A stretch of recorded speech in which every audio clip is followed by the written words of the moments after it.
Welcome to the Relationship Chronicles with Nina Westbrook. I'm here with the one and only, I'm sure you all know, Gabrielle Union. Hi. Woo! Kevin Hi. made everyone clap. Oh. He did like a fake, yeah. That's exactly what he did. Number one on your scorecards, number one in your heart. Gabrielle Union. Wait. Okay. Okay. Thanks for coming. Thank I'm you so for happy having you're me. here. No, this is awesome. And I'm really excited to chat with you. I feel like this has been a long time coming. We've been like friend of a friends for quite some time now. And so it'll be good to have a good little combo with you today. Yeah. So we start off every episode with a this or that. Okay. It's like quick little short answers. I feel like I tried to keep it together, even though I felt like I could have really took it there with you. Please. I kept it together. So here we go. Okay. First one is wellness retreat with Michelle Obama or book club with Barack Obama. Wellness retreat with Michelle. She's a good time. Okay. Sports or fashion? Sports. Oh, that was quick. Yeah. But I feel like one of the memories I have of you is like Russell's like when he used to go play in Miami, he'd be like, dude, she's behind the bench screaming at us and yelling. I've never seen anyone that like into the games. Oh, like I'm psychotic.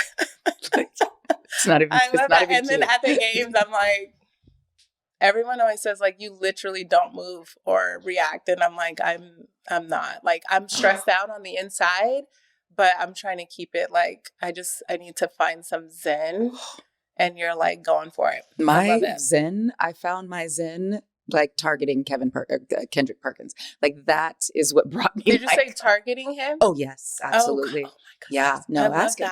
That.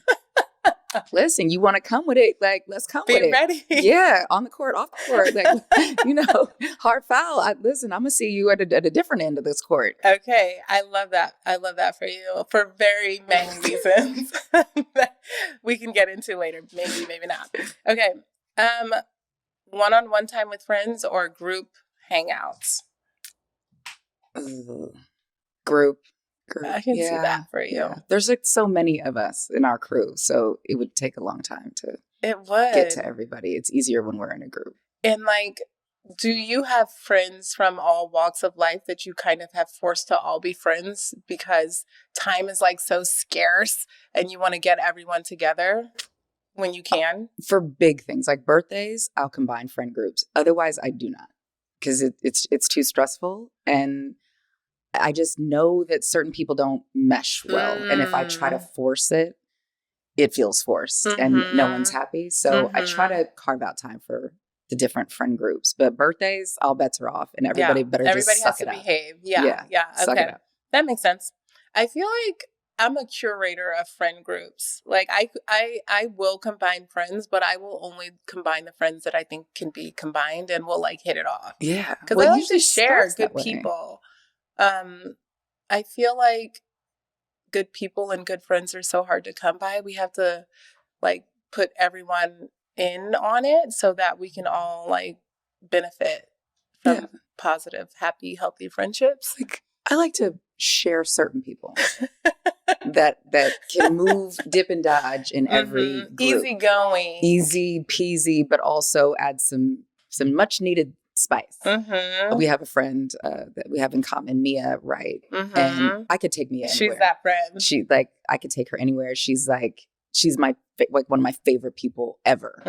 And I like to, present Mia to all the different friend groups. I'm like, Mia, you take it or leave it because they're all going to want to take it. But not everybody's Mia. You know what I mean? Not everybody can dip and dodge like that. So I have to be very selective about who I expose to everybody. I like that. And yes, Mia's amazing. She's like that though. She's just like a chameleon and also a good time and so vibrant and all of that good stuff. Last one is romantic comedy or psychological thriller. Romantic comedy. Rom-com. Really? Oh yeah. And my husband is like obsessed with rom-coms. That's like if that's all we could do for the rest of our lives is just watch rom-coms, we would do it in a heartbeat. Hi, friends. I'm here to tell you about my go-to travel bag, the Base Weekender. There's so many things to love about this bag.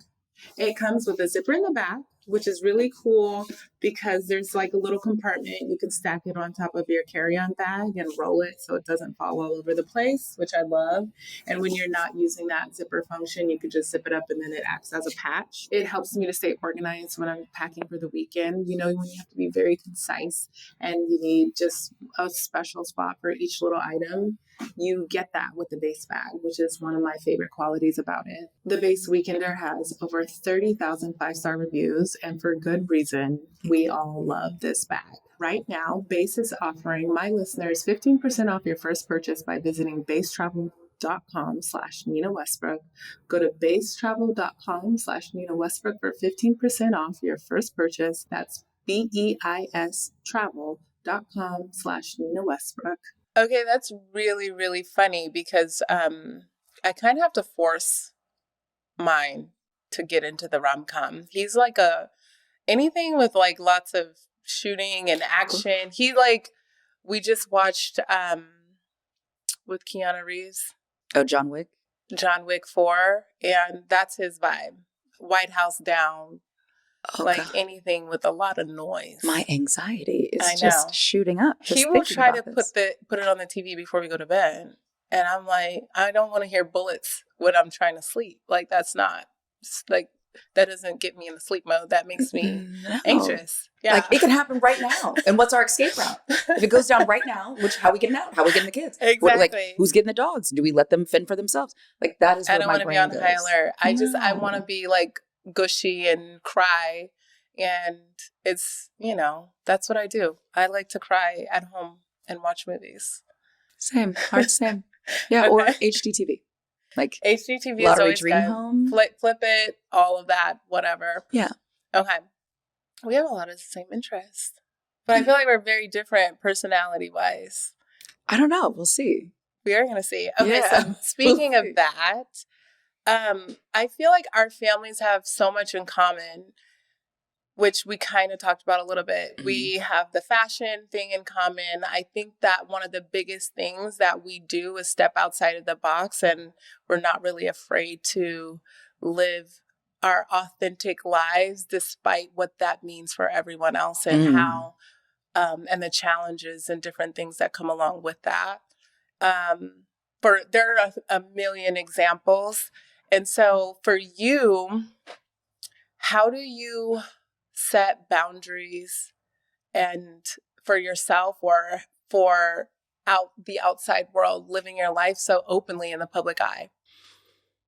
I think for the most part, I don't talk about it. I don't share anything that I haven't got a firm grasp of or a solid perspective of and have been to therapy, for a while about.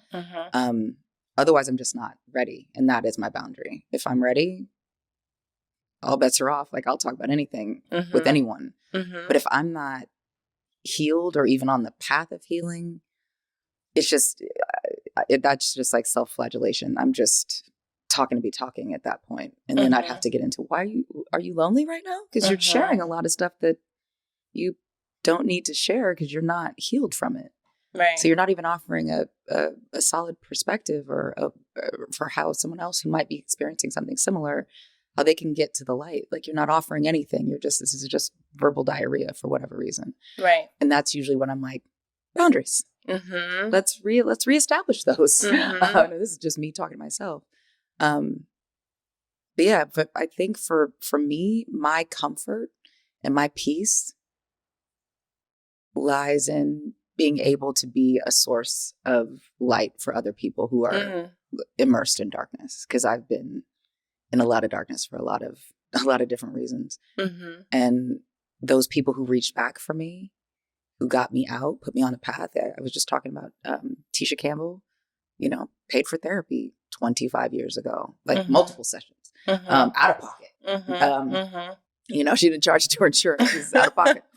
And it's this therapist I have to this day, 25 years later. Wow. So that made me realize, okay, yeah, there's boundaries. And then you have a way out. And it is your responsibility, or I feel that it's my responsibility to provide a path, at least towards the light, if I can't redirect the light onto them altogether. I think it's so important what you're saying in terms of like what you choose to share. You have to be healed and be to a place where you feel like what you have to share can be meaningful or valuable to someone else.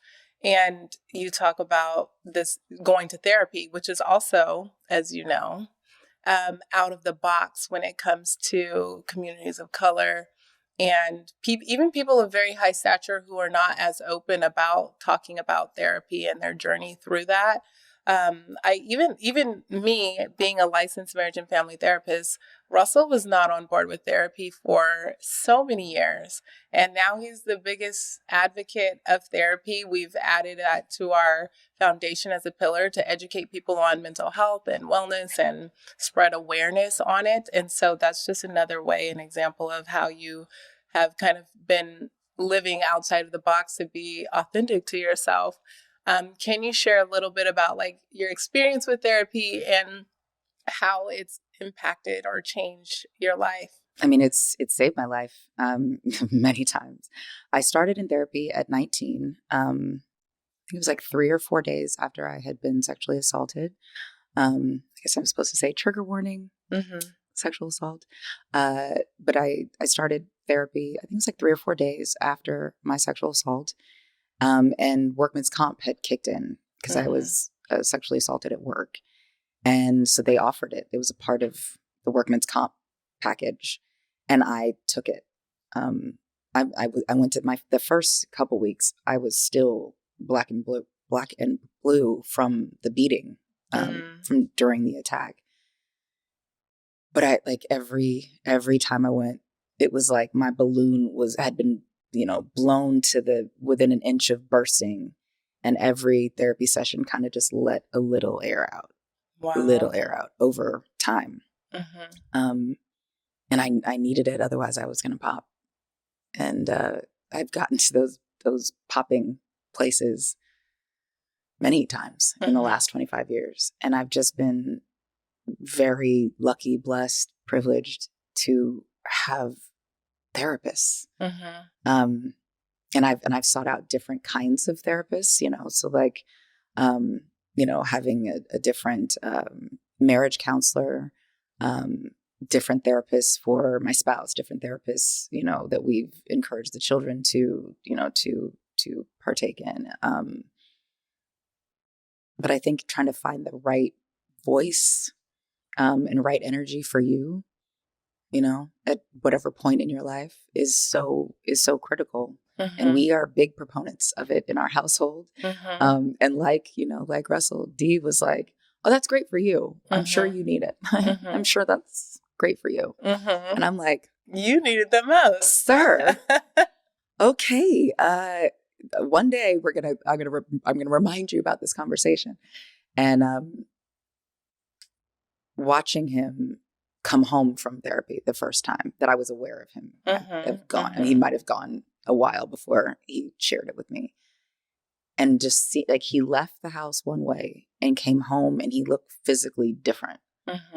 And just what the little bit of letting air out of his balloon, how he was able to return to us in a more reasonable way, in a more healthy, reasonable, high productive way. Hi friends, I'm here to talk to you about America's best value meal kit. Drum roll please. Every Plate. It's a lot more affordable than other meal kits, 25% cheaper than grocery shopping, and 50% cheaper than going out for a casual meal. My family's latest favorite is the garlicky white flatbread, and it's so amazing and easy to make with the kids. Every Plate has 26 delicious and affordable meals and recipes that change weekly, and each of the meals is fully customizable. Plus, you can add more options, including up to 22 sides, lunches, snacks, and desserts if that's not enough. Get started with Every Plate for just $1.49 per meal by going to everyplate.com/podcast and entering code 49 Nina Westbrook. That's up to $110 value. For me and for my family, Russell going to therapy changed the entire trajectory of our home. Mm-hmm. And it's that same peace and happiness that he gets from that coming home that I see. I'm like, even when I want to be annoying and I don't want to have my therapist cap on and I want to start drama and fuss and fight, and he's like, I could tell he'd been talking to his therapist this day because he's all about peace and, oh, this is unreasonable or whatever. And I'm like, I don't need you to therapy me right now. I just want to be mad. So he's come such a long way. And so that's really good. Thanks for sharing. No, well, how do you not want to use your therapy hat all the time? Like, how do you separate those? I mean, I do all the time. I feel like it's more like a part of who I am. I think that I'm naturally drawn to people and experiences. I just happen to be very empathetic and open, and like that's kind of how I was raised. And so just it feels good to me to be able to be of service to people in that way, where I also think that today it's so difficult to be your authentic self in today's society without so many of the challenges and consequences, which we are both fairly accustomed to. I don't know why, but Russell, my husband, tends to be one of the most the biggest villains in sports for whatever reason. And so we're constantly dealing with the drawbacks of that and having to kind of cope with that. But I feel like having the tools has definitely helped me navigate through that. And I think it works most of the time.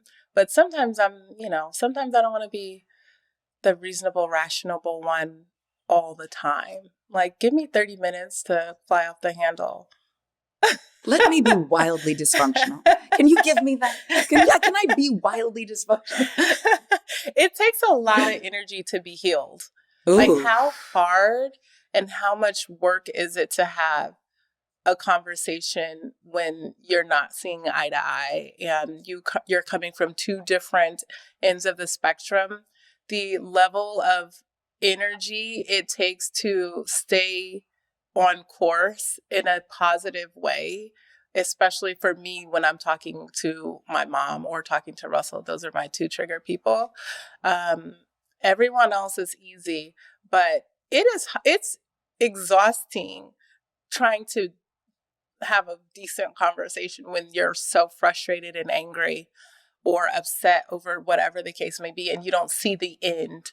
I'm not one that likes to go back and forth over anything. I kind of feel like I could just be doing something else with my time. And so being stuck in it and trying to figure something out without breaking any of the rules of communication is draining. Oh, y'all have rules? See, and that's probably where I went south. I'm like, all bets are off. The gloves are off. I'm coming for your neck.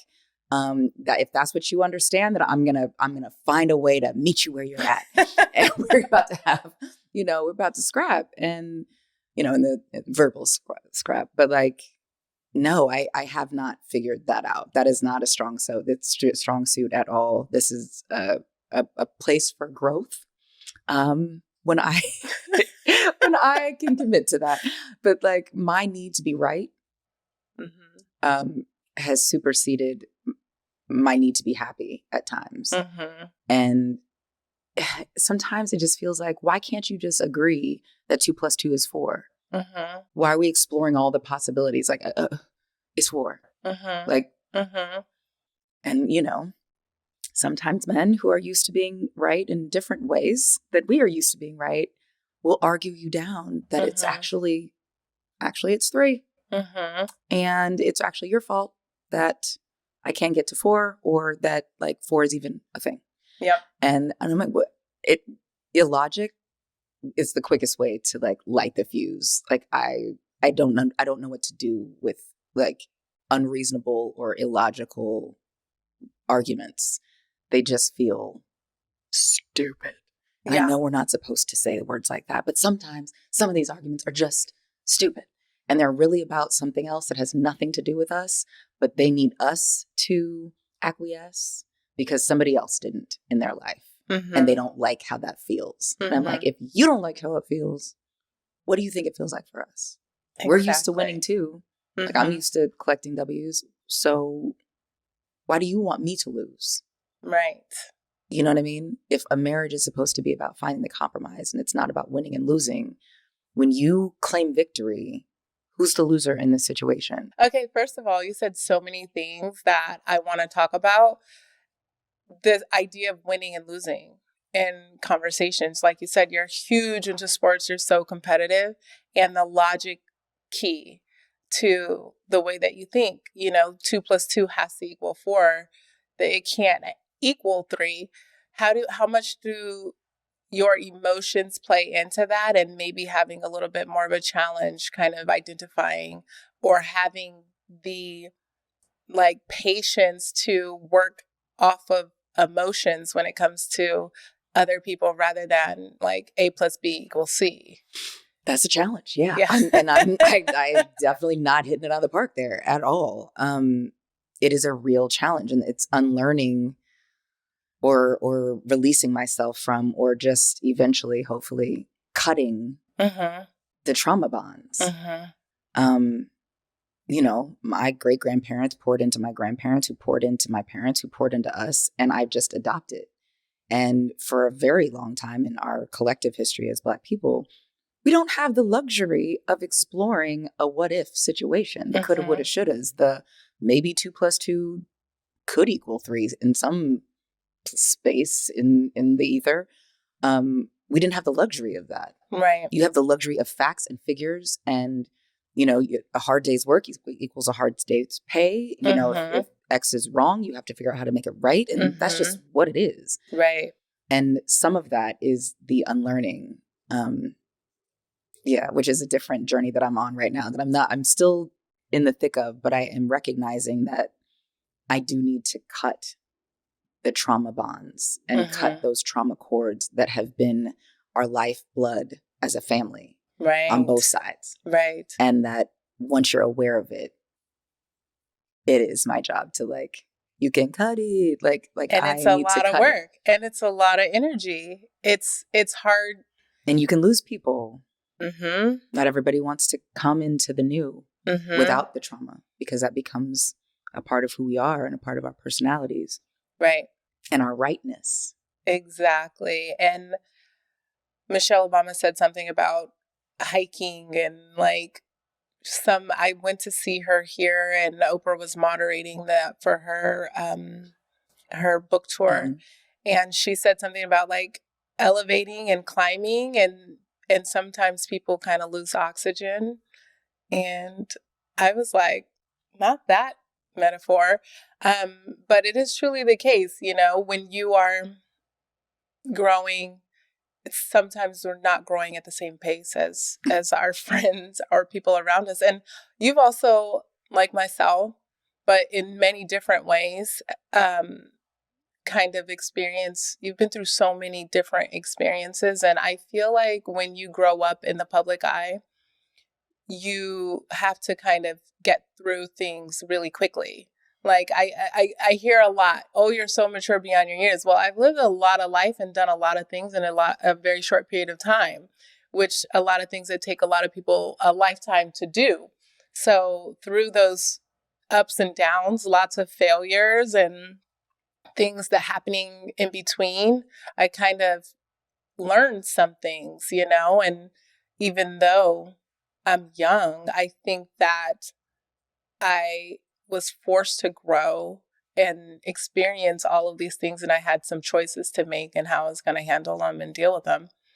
I don't even know what the heck I was what I was getting at right now, but I feel like with you have said in the past that you hate taking the high road. I hate it. I still do. I do too. I don't honestly, for me, just a tip on a side note, my process is to type it out as though I'm going to say it or do it, and then don't. It's like a release that I get, and then I'll sit on it. What is that like? I'll sit on it and be like, okay, I'm over it.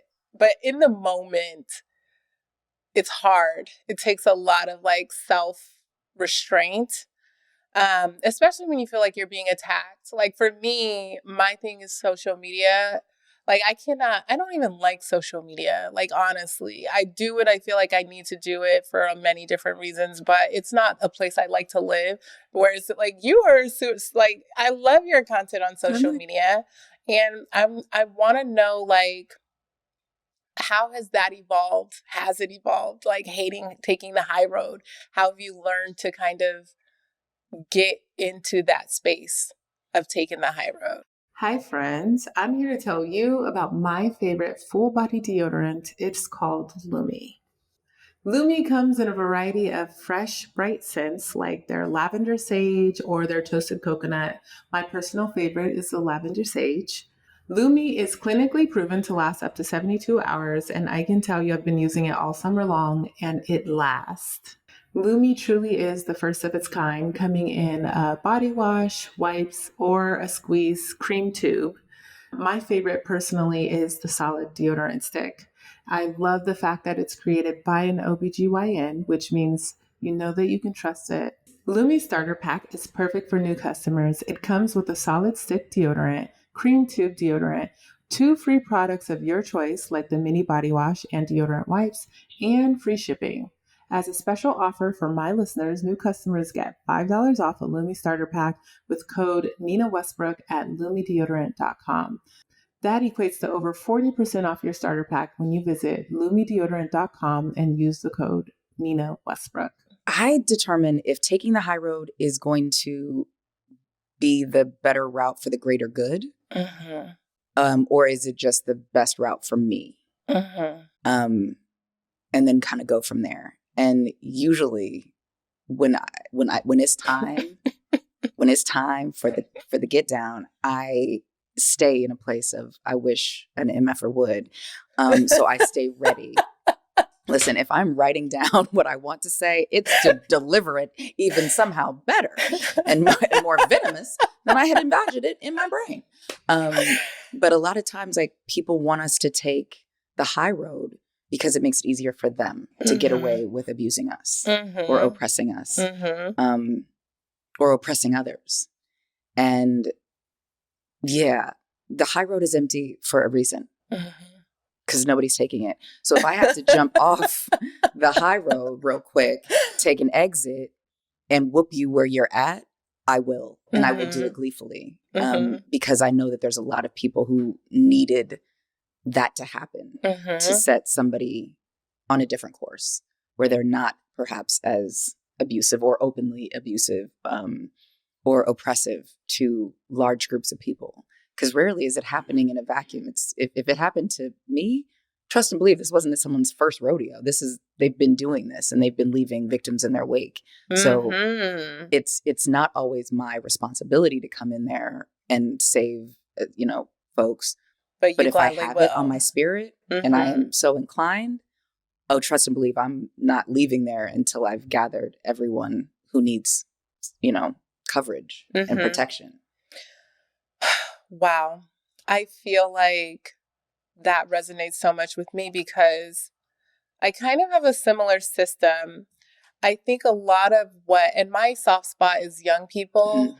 I just don't love what the example is in so many circumstances. I want to be a light to young people and I want to show them that they can have success and they can have happiness and joy in doing whatever it is that they choose. But I feel like, especially even in sports, the pressure that these people, I'm going to call them these people, the media, whomever, Kendrick Perkins, are putting on these young athletes who don't have the tools and the resources and the experiences to have the knowledge and the therapy and all the things that we've had to kind of deal with and go through to cope with the lives that we live. Because Russell's like one of the I think he was the oldest guy on the team last season. Was he? Yeah. He's 34. Oh, he's a baby. But yeah, still, but yeah, like yes. in this NBA, in the NBA, you know, he was the older one on the team, and a lot of those guys are not there yet, and they haven't experienced the same things he has. So they've got people constantly attacking them, treating them like they're not that guy. You know what I'm saying? Whereas like really they've overcome and succeeded in so many ways, and still we're telling them that they're not good enough. And I have a really big problem with that. The other problem, so I'll always speak up with that, because I think that people need to know you're sitting on TV talking about people who are real people. You're on Instagram talking about someone who's a real person. They have feelings, emotions, all of the things. And I feel like if certain things go left unaddressed, they'll just escalate.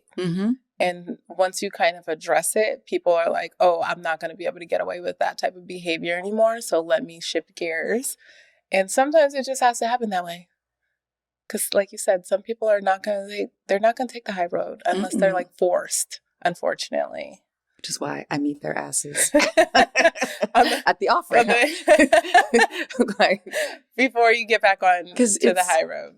Watching it happen in real life, in real time, with my kids, with my husband, with my peers, with me,